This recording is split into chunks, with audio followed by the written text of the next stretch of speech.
Hello and welcome to today's episode.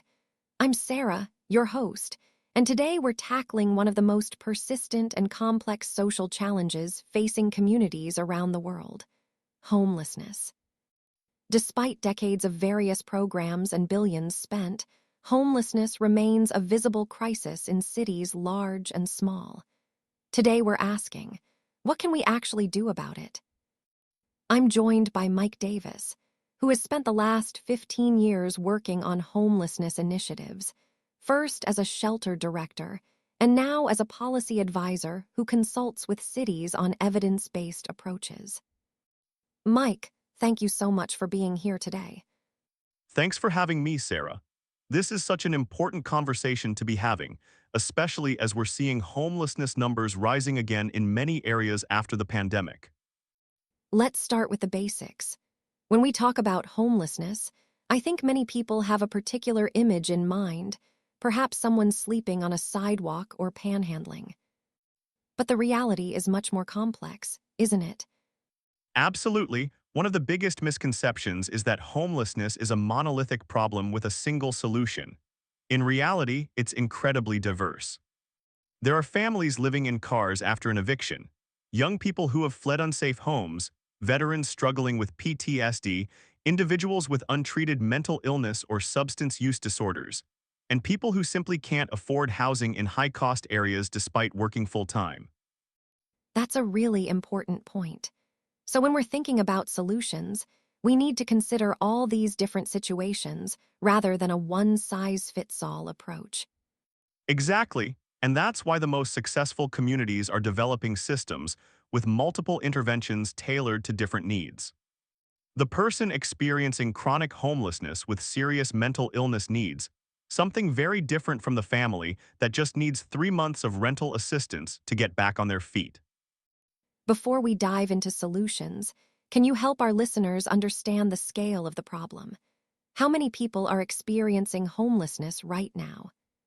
According to the most recent point-in-time count in the United States, around 580,000 people experience homelessness on any given night.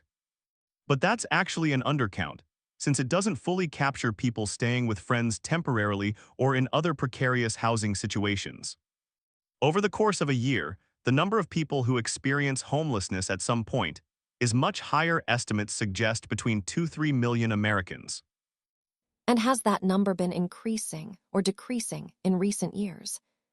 It's been increasing since 2016, unfortunately, after several years of decline. The pandemic created additional challenges, and we're seeing particularly sharp increases in certain regions like the West Coast.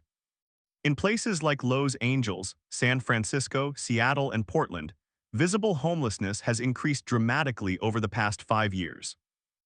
I know many listeners are probably wondering, why?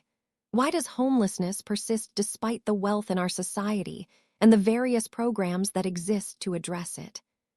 That's the central question, isn't it?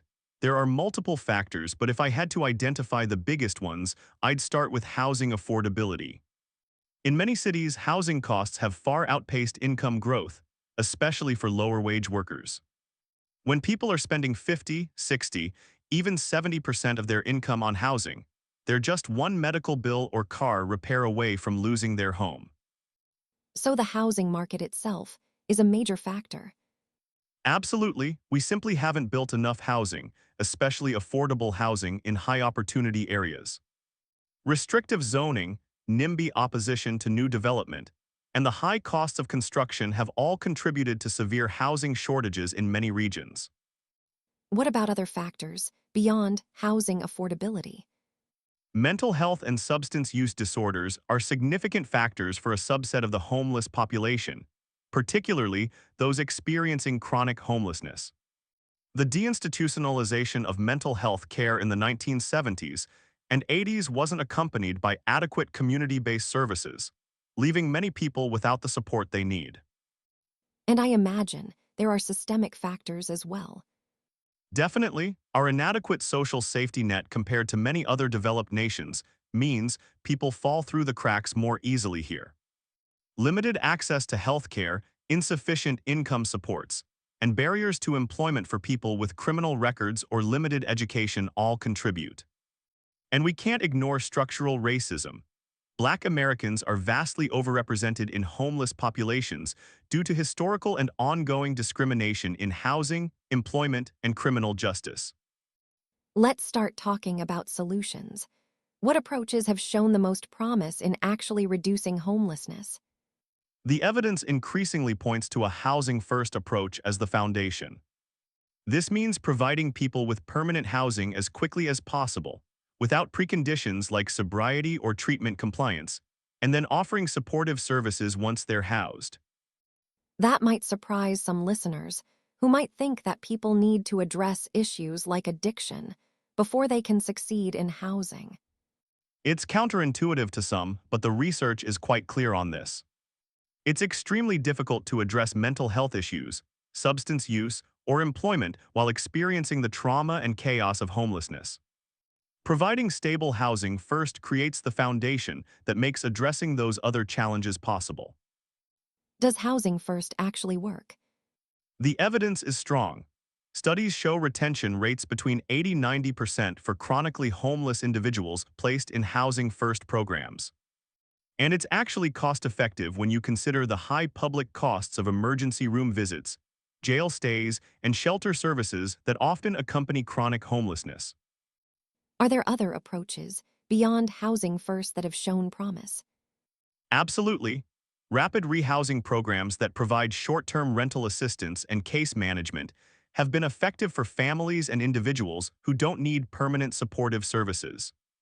Targeted homelessness prevention, identifying and assisting people at imminent risk of homelessness before they lose housing, is extremely cost-effective when done well.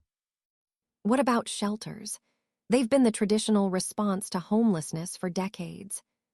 Emergency shelters remain a critical part of the system, but we've learned they should be a short-term intervention, not a long-term solution. The most effective shelter systems have evolved to be low-barrier, trauma-informed, and focused on quickly connecting people to permanent housing options. They're a necessary part of the system, but not sufficient on their own. I've heard about tiny home villages and other alternative shelter models. Do those work? These intermediate options can play an important role, especially for people who aren't comfortable in traditional congregate shelters. Tiny homes, safe parking programs for people living in vehicles, and sanctioned encampments can provide more dignity and privacy while connecting people to services. They're not permanent solutions, but they can be valuable stepping stones toward housing. What about addressing the root causes? If housing affordability is a key driver, how do we tackle that? This is where we need significant policy change.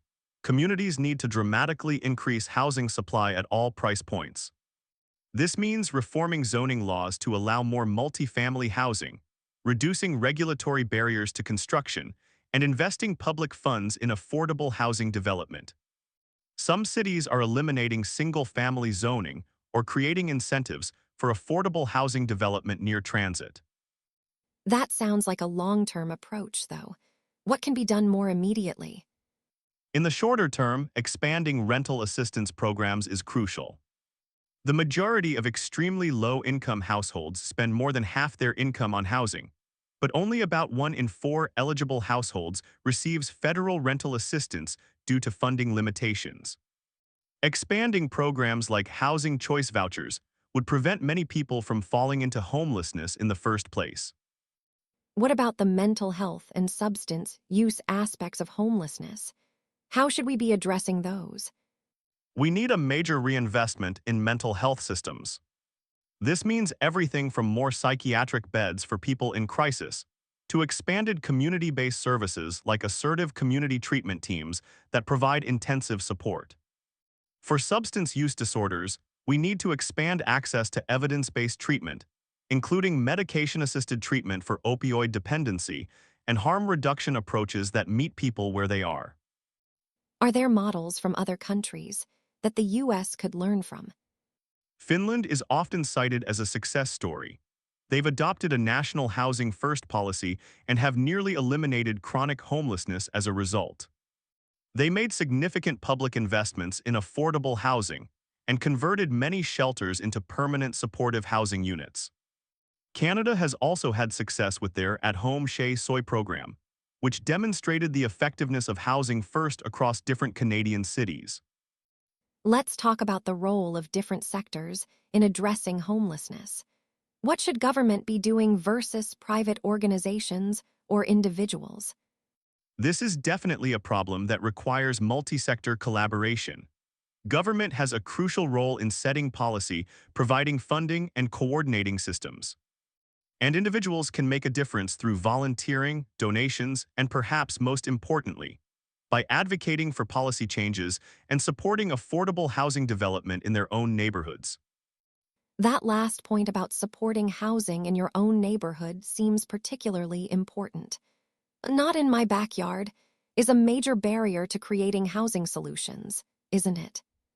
It's one of the biggest obstacles we face. Many people express concern about homelessness in their community, but then oppose the very solutions that would address it when those solutions are proposed near their homes. We need a shift toward a YIMBY, yes in my backyard, mindset, recognizing that dispersed, community-integrated housing for formerly homeless individuals benefits everyone. You've worked with many different communities on homelessness initiatives. Can you share an example of a place that's made real progress? Houston stands out as a success story. They've reduced homelessness by over 50% since 2011 through a coordinated, systematic approach. They brought together city and county government, nonprofits, businesses, and philanthropic organizations around a shared plan. They prioritized permanent housing, restructured their shelter system, and created a coordinated entry process that matches people with the right interventions based on their needs. What about smaller communities with fewer resources? Can they make progress too? Absolutely. Bergen County, New Jersey became the first county in the U.S. to end chronic homelessness, despite limited resources.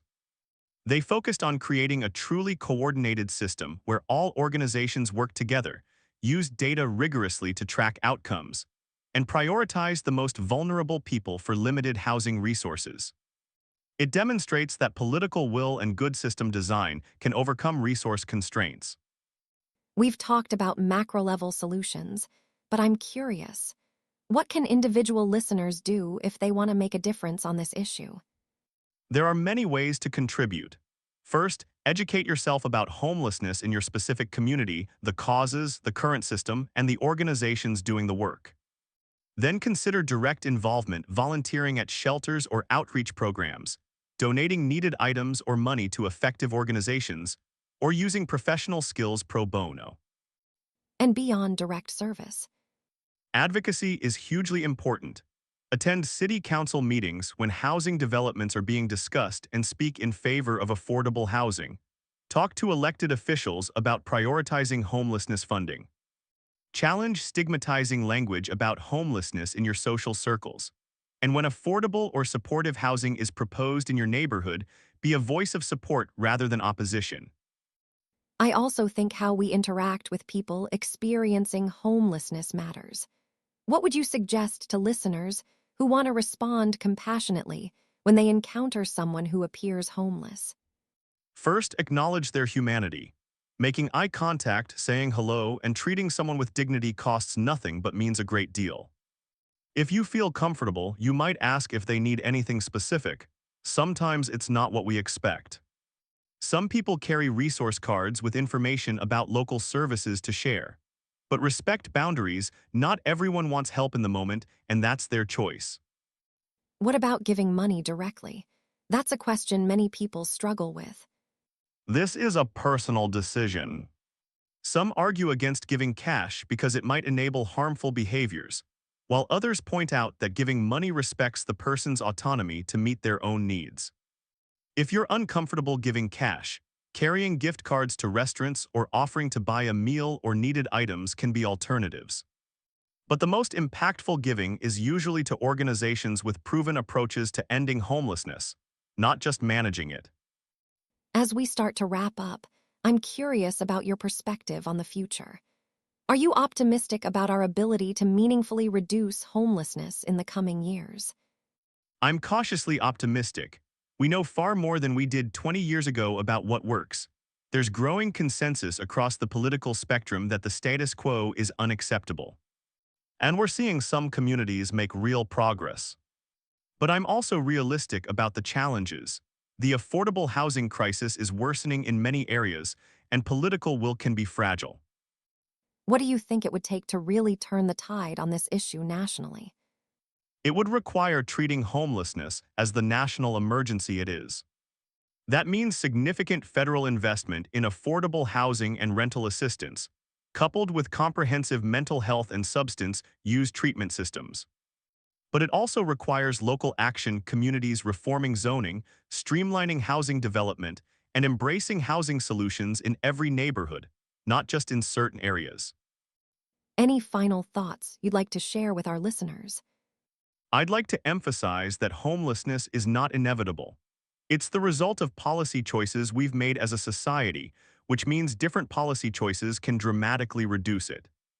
And while the issue can seem overwhelming, I've seen firsthand how systematic, evidence-based approaches can transform lives and communities. Each of us has a role to play in creating those changes. Mike, thank you so much for sharing your expertise and insights with us today. This conversation has given me a much deeper understanding of both the challenges and the potential solutions to homelessness. Thank you, Sarah. It's been a pleasure discussing this important issue with you. And thank you to our listeners for joining us for this important conversation. We hope it's inspired you to learn more about homelessness in your community and consider how you might be part of the solution. Next topic, we'll be tackling another pressing social issue affecting communities worldwide. Until then, remember that even small actions can make a meaningful difference in addressing homelessness. That's all for today. I'm Sarah, signing off and encouraging you all to look at homelessness with new eyes and an open heart. Until next time.